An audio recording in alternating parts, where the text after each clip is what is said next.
As you can see there, they cut 2 grooves in the pavement, so when the rail train comes by, they'll lay the rails in between there. Of course, they'll knock out that pavement first, lay the rails in between there, then fill it back up so the cars can go across. Hey everybody, it's Mark the Lost Traveler, and it's train time. Well, today we're going to lay some new rails.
Well, as you can see, sunset is upon us.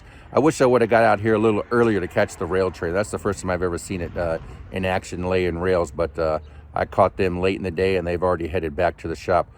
Maybe tomorrow I can catch a little more action. Depends on what the snowfall is and if they actually come out. So we'll see about that. And on that note, hope you enjoyed the short film there. Traveler saying, see you by the rails.